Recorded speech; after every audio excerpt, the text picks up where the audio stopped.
Back to the Future was a documentary. I'm a science fiction author, and so what I'm about to say, I need you to understand that I have thought about it very deeply and for a long time, and I mean it carefully and quite literally. You are a time traveler. Not metaphorically, not poetically, not in the inspirational quote sense that gets printed on a coffee mug. I mean that your consciousness actually moves through time in a way that no other intelligence on this planet, biological or technological, is capable of replicating. And most of us treat that capacity like it's just normal. There's a phrase that people say all the time, usually with a lot of confidence, as a way of signaling that they have their life together, or that they're at least trying to make sure that their life is together. And the phrase is, I don't live in the past. We've all heard it, and most of us have probably even said it at some point. It sounds healthy, it sounds like wisdom, it sounds like the kind of thing somebody says after they've done a lot of hard work on themselves and come out on the other side. But it's almost never true. And the people who say it with the most confidence just might be the ones who most need to examine what they actually mean when they say it. Here's the simplest proof I know. Do you have a resume? A resume is a document built entirely from your past. It's a curated record of where you've been, what you've done, what history qualifies you to do what's next. Every job you have ever applied for, every career you've ever built, the relationships that you've developed, you have been shaped by these things in the past, and they then are carried with you into the room. And so you put them on your resume. The person who truly does not live in the past, they don't have a resume. They don't have accumulated skills. They don't have learned behaviors or relationships that are deepened by a shared history. They have only right now. And right now, stripped of everything that came before it, is not wisdom, it's amnesia. What most people mean when they say, I don't live in the past, is far more specific than the actual statement itself. What they mean is, I choose to live from my victories rather than from my failures. I carry the highlight reel forward while leaving the behind the scenes footage on the editing room floor.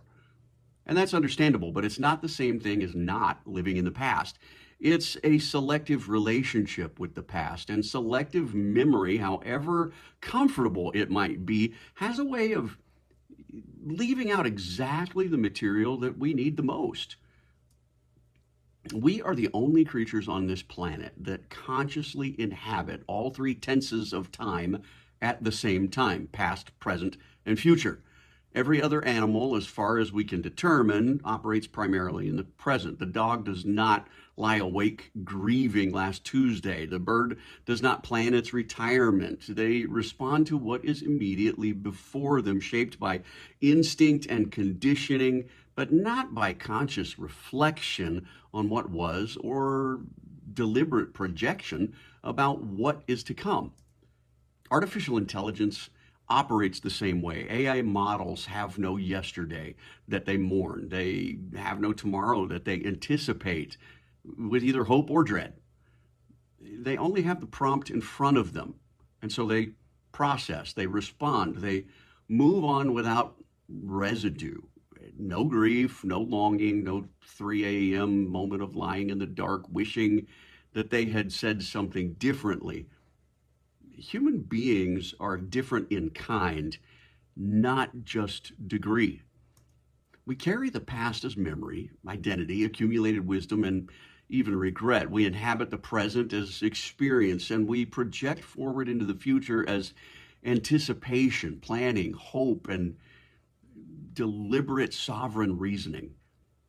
That three-tense existence is not a burden to be managed. It's a feature of what we are. It's in our design. And casually dismissing 1/3 of those tenses with the confident colloquialism of, I don't live in the past, it does not make us wiser. It makes us, in a way, less honest. This is where Back to the Future stops being just a movie.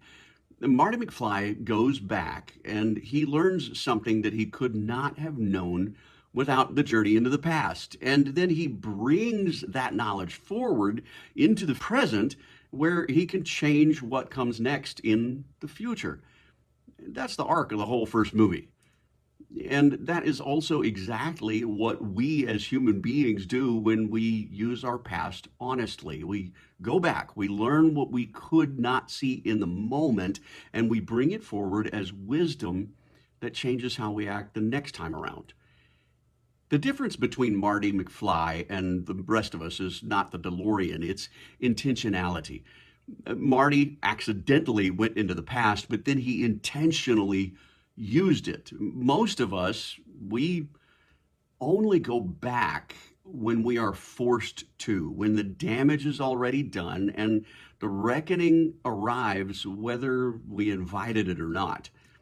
In a sci-fi novel that I wrote, there's a character named Meridian. He is one of the most powerful minds in the world that I created. And he's a member of a governing council of 9 sapient intelligences. These are non-biological or AI intelligences that oversee human civilization in the year 2115. What makes Meridian unique among the 9 is that he was once a human, a man named Landry Antonson, who before his death developed a technology to preserve his consciousness in digital form. So when he died and Meridian came online, he achieved what many humans have fantasized about for millennia.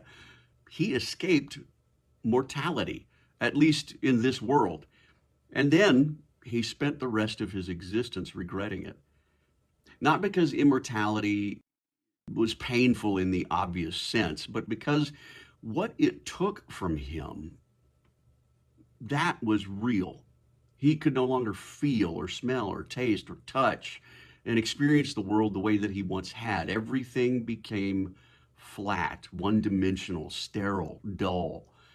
And the thing that he mourned the most, the thing that he identified as the core of what made being a human meaningful, was the very thing that he eliminated, the preciousness of time.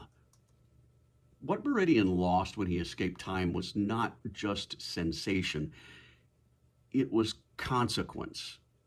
When time is unlimited, nothing is urgent. When nothing is urgent, nothing is truly valuable or precious. When nothing is truly precious, you have all the existence in the world and none of the meaning. So he erased the protocol. He made sure that no one else could do what he had done, not out of selfishness, but out of mercy, because he understood something that most of us take entirely for granted. Being bound by time is not a limitation to overcome. It's the very thing that gives our choices weight.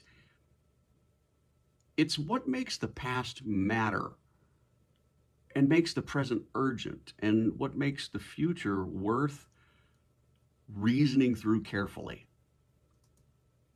Imprecise language produces imprecise thinking, and imprecise thinking has consequences worth talking about and taking seriously. So when we say things like, I don't live in the past, and mean it as a blanket statement, we are being imprecise in a way that actually costs us. Because the past that we refuse to inhabit honestly does not disappear. It just operates without our conscious direction. Instead, it directs us. And it does so from behind a curtain while we congratulate ourselves for having moved on. The same imprecision shows up in the language that we use about other people. We throw around terms like narcissist and psychopath as casually as we throw around, I don't live in the past. And those words have precise clinical meanings that most people who use them are not really invoking. A person with severe narcissistic personality disorder or a sociopath or a psychopath is not simply somebody difficult or selfish or arrogant. They are somebody whose psychological architecture does not produce genuine remorse. They are not people who choose not to feel the past. They are people who structurally cannot. And that distinction matters enormously because the complete absence of backward looking moral reckoning is not a personality strength, it's a diagnosis.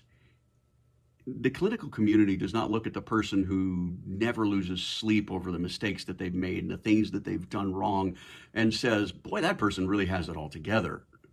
Instead, they look at those people and they say, that person really needs help, which means the capacity to be shaped by your past, including the hard parts, including the parts you wish you could change.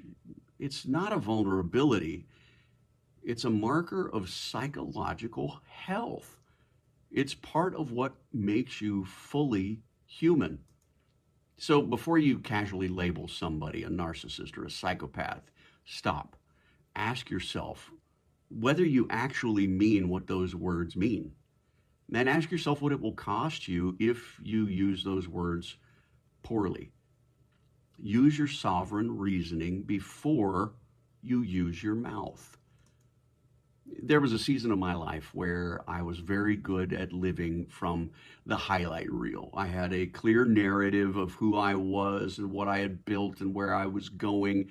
I carried that forward confidently, and I was not nearly careful enough about what I was leaving in the editing room.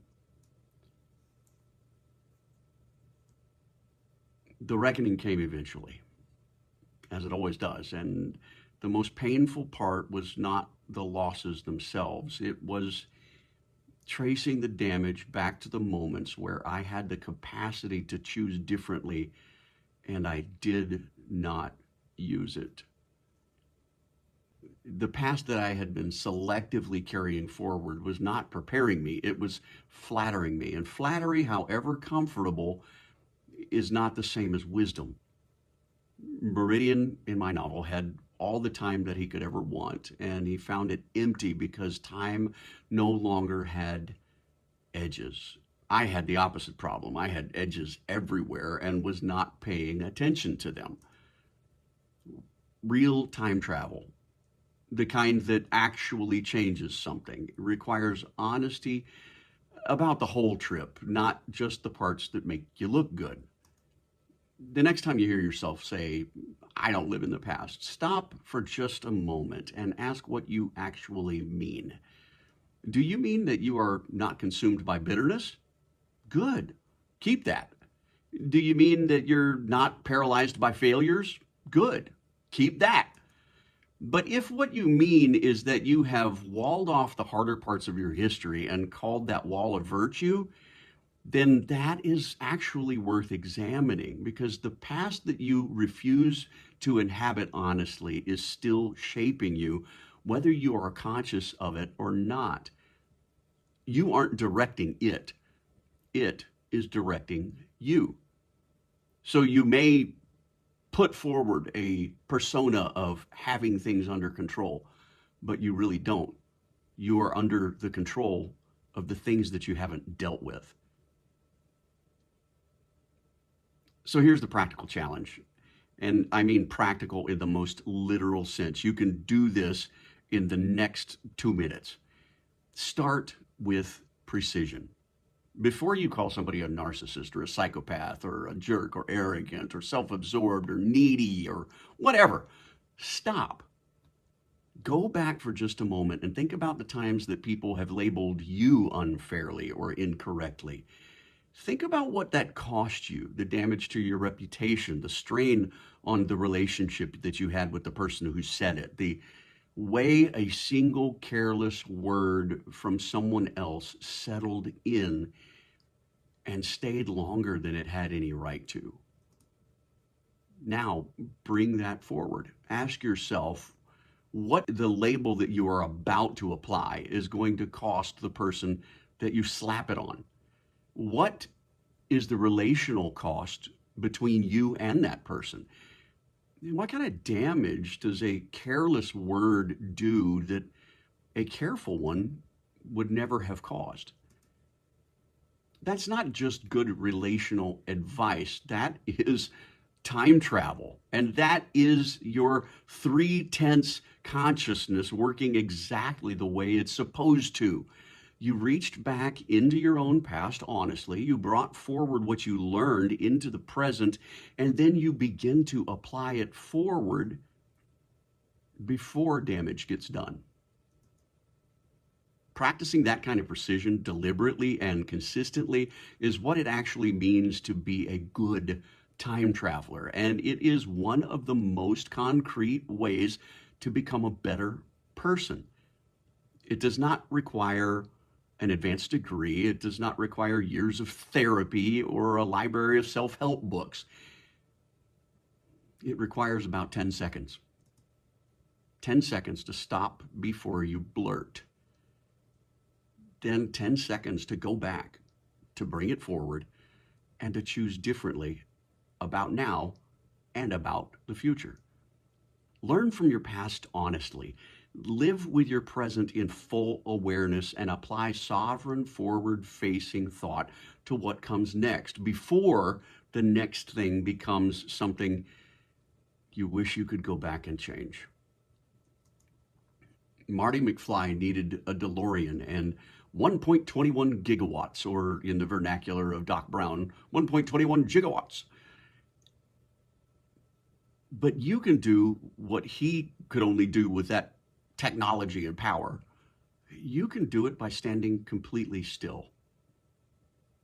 You're a time traveler. Use it. Use it well.